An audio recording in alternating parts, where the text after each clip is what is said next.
Hello guys, welcome back to my channel once again here on YouTube. Today this is a 200 subscriber celebration video I decided to put together for you. I was going to film it outside and give you a thank you all face to face, well, meet my face to the camera, but it would have been face to face when you watch it on the screen. Unfortunately I couldn't do that because the weather outside is absolutely atrocious at the moment. It's pissing it down with rain and it's just absolutely cold, and a bit of a wind blowing as well, and it would pick up on the microphone quite, because the microphone's pretty sensitive for this device, and it just would have been a complete disaster. I will try and do a face-to-face video at some point in the future again, probably when the better weather comes around, as I did one for when I reached 100 subscribers last year. But I am grateful to you all. Thank you for watching my videos and putting up with my opinions on certain DVDs and certain wrestlers. I've got a Q&A sheet in front of me because I put a Q&A together on my Facebook group I'm in, called the Wrestling Crypt. Sorry guys, and I'm going to answer those questions a little later in the video. And I just wanted to give a big thank you to you all, because I wouldn't have bothered carrying on if it wasn't for all the support I've had from you guys. I never even dreamt I would make 100, let alone 200 subscribers. So when I saw that on my statistics, I was just overwhelmed. I'm flattered as well, because I only done this as a bit of fun to begin with, and then I started to regret doing it because I just thought it wasn't for me. But then the response I was getting, the comments, the nice feedback, all the positivity, and all the encouragement as well from all of you guys, all the friends I've made on here on YouTube and on Facebook as well. I wouldn't have done it without all of you guys, so thank you very much for that. So cheers. Honestly, you guys mean everything to me, and thank you for continuing to support the channel. I'm going to give some shout outs quickly. So Nathan the Wrestling Guy, thank you dude. I know I'm always praising you, but big shout out to you because you're one of the biggest friends I have since making this. You're not the only one, there's other big friends as well, but you're one that always stands out because we always have a lot of conversations back and forth on each other's channel, and I really appreciate that. Got Rocket Dave as well, who's helped me in the past, and he's always given me tips and advice on what DVDs to get and what not to bother with, just really helpful advice, as a collector himself.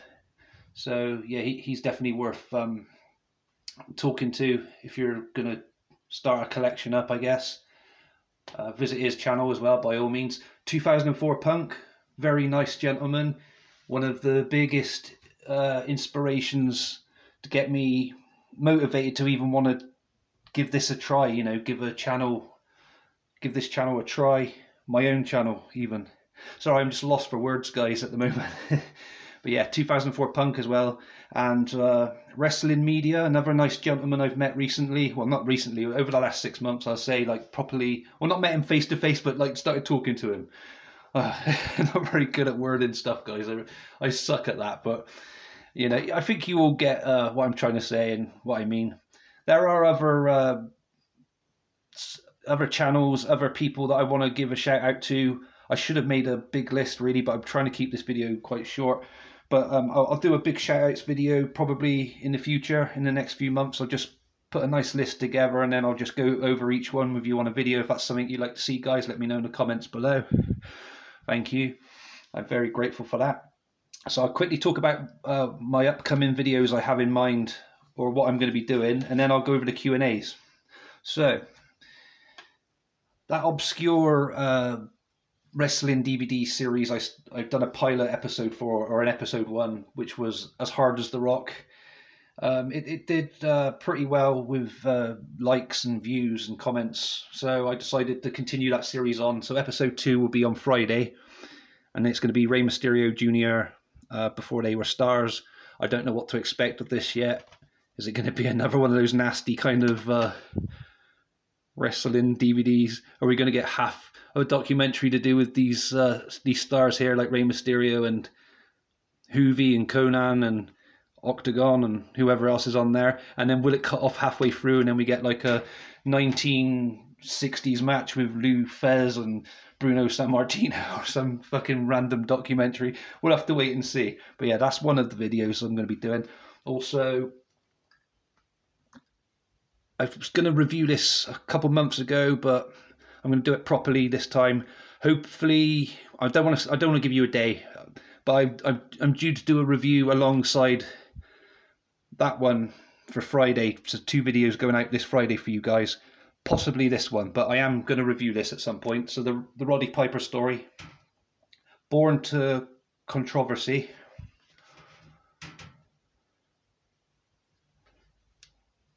So yeah, I'm looking forward to that one. I'm also going to be doing I've done that John Cena's DVDs stroke Blu-rays ranked. I'm going to do one for The Rock as well. I'm just trying to get hold of his other DVDs or Blu-rays I'm missing from the collection before I can go ahead and do that one. So that's a future project as well. If you like those ranked videos, let me know in the comments below if there's any wrestler who has multiple DVD releases and Blu-ray releases that you want me to do one of, or it can be pay-per-view, a pay-per-view of some sort, or it doesn't have to be WWE, it can be any company. Just let me know in the comments and I'll be grateful for that kind feedback, and I'll take it on board and definitely consider it. Also want to review Road Wild WCW from 1999 because I like the biker theme, the outdoors, where they have it, Sturgis, I do believe, where they held it to, in South Dakota. All the bikers are surrounding the ring. It's really cool. Kind of reminds me of Sons of Anarchy or Aces and Eights. So I'll be looking forward to watching that one and reviewing it in its entirety. Hopefully it isn't going to be as bad as some of those 2000 pay-per-views I've been watching as of late. So let's get to the questions then. So, first of all, what is my favourite pay-per-view from WWF in the year 2000? This is from Cody Smith. So, Cody, to answer your question, I've struggled to decide on a particular pay-per-view from 2000. I really would love to watch all of them through, because when I was reading the backs of the ones I do have already on DVD, I was thinking to myself, oh wow, I forgot about that match, or wow, that's pretty cool, I need to relive that one. But I decided to go from the beginning, and I've chose Royal Rumble. I watched this one when it was live on Channel 4 here in the UK back in 2000, when they held the rights to have 4 pay-per-views a year along with Sunday Night Heat. And I absolutely loved the street fight for the WWF Championship between Triple H and Cactus Jack. And the rest of the card itself is absolutely awesome. The only letdown is the Miss Rumble swimsuit competition. And that was kind of just absolutely gross. And it caused Channel 4 to put a 45-minute delay on airing the further pay-per-views on their channel, so they can edit it, so they won't ever have to go through that kind of nonsense again. But yeah, this is my pick at the moment. That probably likely to change, because I thought it was between this and No Way Out 2000, because I liked the Cactus Jack versus Triple H Hell in a Cell match from that pay-per-view. And there was a few other good matches on there as well. But at the moment, it's Royal Rumble for 2000 as my pay-per-view, Cody. And as an extra treat to you, Cody, I know you've asked me about this recently. Fully Loaded 2000. I didn't know until I looked through my collection that I actually had it as a tagged classics. I thought I needed this one.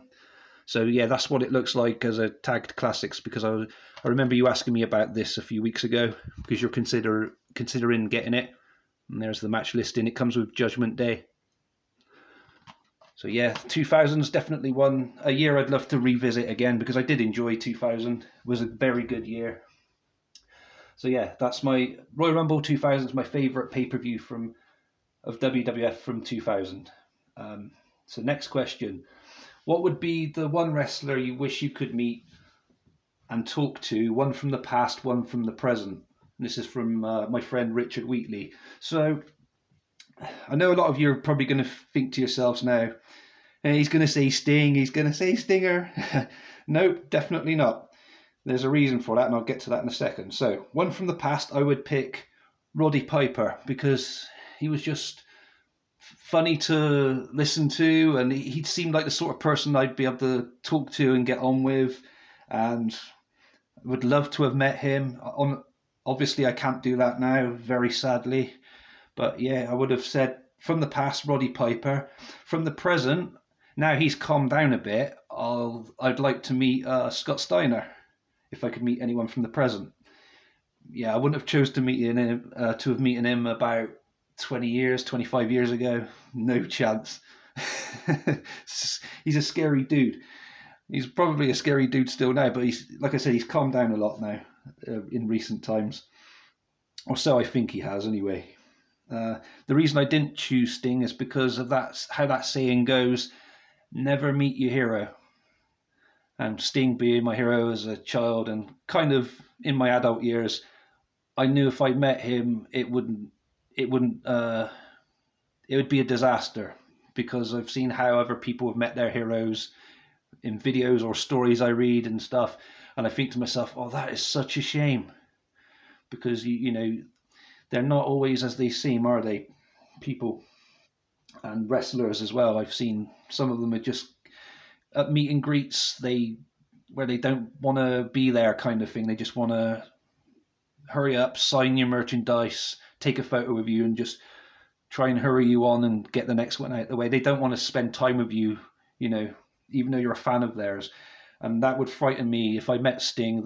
That would be what would happen. He wouldn't want to talk to me. He would just be like, just let's have our photo together, shake my hand, and then just who's next? You know what I mean? So that would break my heart. That would break my bunny heart. So yes, that's my two. Well, one from the past, one from the present. To answer your question, Richard. Next question from Cody Smith.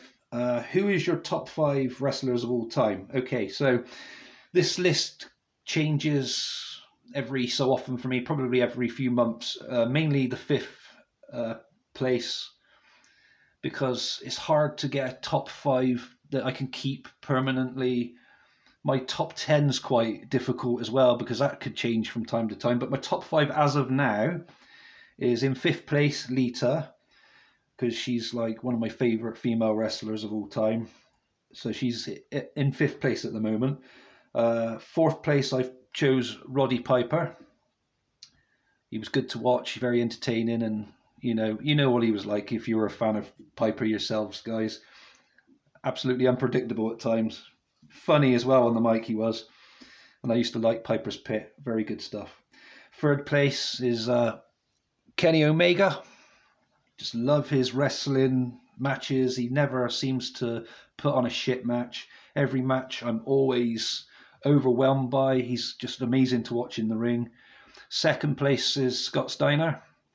And obviously, 1st place, I was going to say, yeah, it's Sting. So yeah, that's my top 5 wrestlers of all time at this time. But like I said, it does change every few months or so. Mainly 5th place does change. But yeah, that's my top 5. Next question again from Cody Smith. Should they have ended Undertaker's WrestleMania streak? And if so, was Brock the right guy to end it? Right. So, I personally think Undertaker's streak should have been kept intact and still kept going and until he retired, basically, and just leave it as like no one has managed to beat him. Therefore, someone else, a future superstar, could have tried to challenge the record of how many people they could beat at WrestleMania, if that makes sense. And Brock Lesnar to be the right guy to have beaten Undertaker and to end his streak. No, I don't think so. I don't agree with it. Nothing against Brock Lesnar, but it's just all the wrestlers that could have done it in the past that probably deserved it more than what Brock did I don't see it. It was fair, and the way it was executed as well. And I do believe Undertaker was injured wrestling that match as well. I could be wrong, so I apologize for that, guys. I thought I read it somewhere that he was sporting an injury during that time. But no, they should have kept it. They should have kept the streak. And like I said, have another wrestler in the future try and challenge it and get more wins uh, than the Undertaker did. So yeah, that's my answer I can give for that one. Best I can think of at the moment, dude. I hope that helps. Next question is, what advice would you give to those wanting to start out a collection? And this is from Rocket Dave. So I'd say start small to begin with. Pick a company and just stick with one company at a time, and then just collect for that company. And then if you decide you want to collect for another company, then start collecting for the next one, if that makes sense. In my case, I was just TNA DVD collector, and then just before the pandemic, I had a few Ring of Honor DVDs because they looked interesting, and I think, was there any AEW around that time, or was that after the pandemic DVD releases?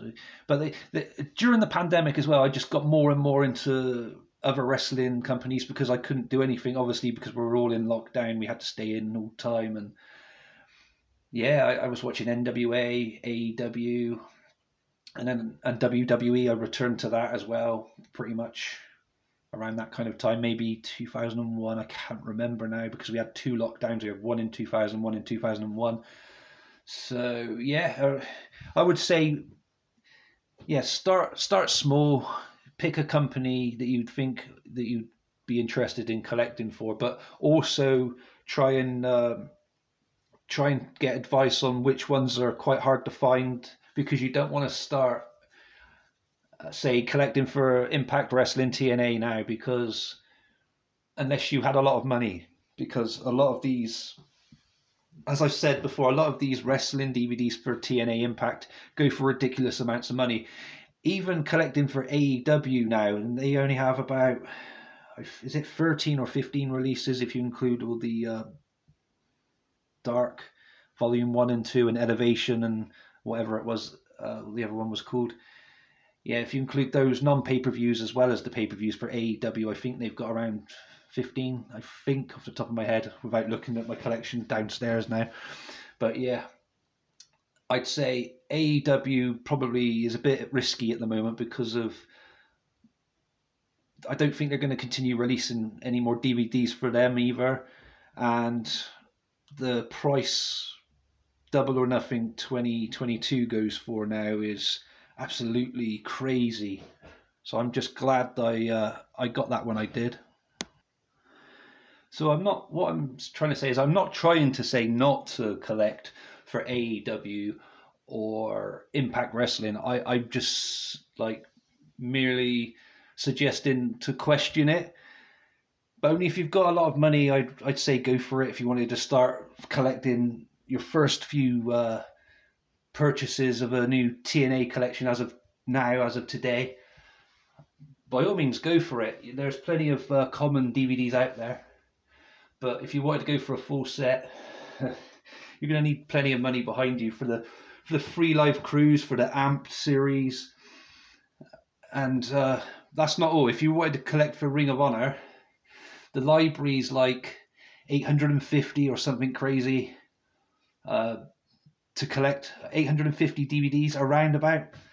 And a lot of those go for crazy prices as well. And it can be off-putting. It's kind of, it's had me questioning, shall I continue my Ring of Honor collection earlier this year? But I've tried carrying on, just to see how far I can get into it. I can't ever see me getting a full set of Ring of Honor, but as the saying goes, never say never with that. But you could also go about collecting by, just grab your favorite pay-per-views from each organization. You don't have to go for a full set. But there's help out there, people that can give you advice. I can give you the advice best I can. There are better people at giving advice out there than me, but I can only give my own opinion and my own advice to collecting. But if you're going to go and collect and you want to start collecting because you've seen some of the stuff I have on my channel and you're getting tempted by it, by all means give it a go, but just make sure you've got a budget set aside per month of what you can spend, because it is going to get expensive, and it does get expensive. I hope that helps answer your question, Rocket Dave. My next question I've been given is from Cody Smith. So, who was the best WWE general manager stroke commissioner? Right, so... Oh, and you've said you think it's Eric Bischoff. Eric Bischoff was probably my favourite as well, to be honest. I did like Teddy Long as well. It was fun when they'd done the draft split and it actually meant something. Wrestlers were exclusive to each brand, and then they had their own respective general manager. Like Raw had Bischoff, as we said, and Teddy Long on SmackDown. That was fun. I think they were at the same time anyway, those two. Or was it Stephanie was general manager on SmackDown and Bischoff was Raw? I can't remember now. So that's completely puzzled me a bit now. But yeah, that's basically what I'm trying to say. It was good when they had the brand split. So 2002 to roughly... When did it start getting shit with the brand split? Probably 2007-ish? Because then we had an ECW brand as well around that time, didn't we? So that was okay to have that as well. And again, having them exclusive to each show was fun. But then when you get like Kane, who was meant to be on Raw, wrestling on ECW, or as an example, it would get a bit annoying. But yeah, back to the general manager question. Yeah, I'd say Eric Bischoff was my favourite general manager, and Teddy Long's not far behind. He was pretty cool. He was always entertaining and added interest in matches, stipulations, and everything into matches. When you think like the face is outnumbered, and he'll just come out and say, "Oh, player, I'm going to add this stipulation to the match." You know what I mean? I can't do his voice, obviously, but yeah, you get what I mean. So yeah, Eric Bischoff. Final question then. So, if you could change anything in WWE, WCW, or any other promotion, what would it be that you'd change? From my friend Richard Wheatley. So, if I go through an organisation at a time, but I won't spend too long talking about it, and I'll try and give the best answer I possibly could. So, with WCW, I would have tried my best to find a way so they didn't go out of business. Imagine if they were still in business here in 2023, that would be amazing. And there's lots of things that would have happened, like maybe all those wrestlers that always stayed, not always stayed, but like Sting and Goldberg, would they have always stayed loyal to WCW and never gone to WWE? I would have tried my best to keep WCW in business. In WWE, I would have not have ended Undertaker's WrestleMania streak, because it gave meaning to WrestleMania. It was a big part of WrestleMania every year as well, and it was something I didn't want them to do and to lose from WrestleMania, because WrestleMania just doesn't feel the same as it did with that missing now. They need to create a new streak. But I'm sorry to go on that streak question again. But yeah, they need to create a new streak for somebody else now and start building them up. Question is, who deserves that honour? And I can't answer that one because I don't know myself. I'd have to have a look through the WWE roster and make a decision like that. But who knows? I'd like it to happen though. And I would also have not had Sting go to WWE, because that was just... Well, you know my thoughts on that, guys. It was just awful. AEW, there's nothing I'd really change about it at the moment. Actually, yes, I would have done. I would have not rushed CM Punk into the world title picture straight away. I would have given him another year or so, then done it, because both his title reigns were absolute disaster, and it was such a shame, really. So yeah, I would have probably not put the World Championship on CM Punk in AEW.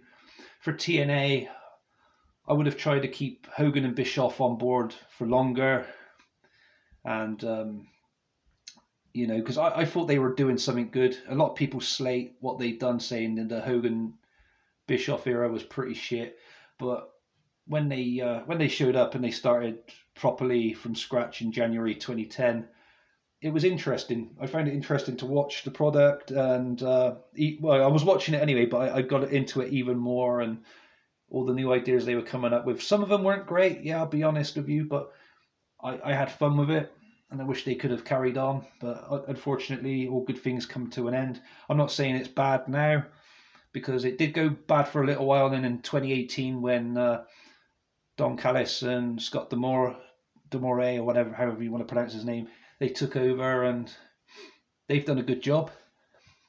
And for the budget they run on as well, the production value and everything is still pretty cool. They do ever so well, and I'm very pleased for them. And yeah, NWA. I wouldn't change anything about NWA because Billy Corgan, he's doing a very good job there. But yeah, I hope that helps with the answers. That's the best I could give for today. That's all my Q&As. That's my video. And as I said, guys, thank you for helping me get to where I am now. Very flattered and very honoured by it. And I wouldn't have been able to have done it without all of you. You're all amazing. I love you all to bits. Thank you for helping support my channel, as I said. Please feel free to give me a thumbs up if I deserve one today. And if I haven't mentioned your name today, I'm ever so sorry. I will make it up to you in a future video. Like I said, I'll try and list loads of names for next time. And yeah, stay safe, comment, subscribe. I'll see you again for the next video. Peace.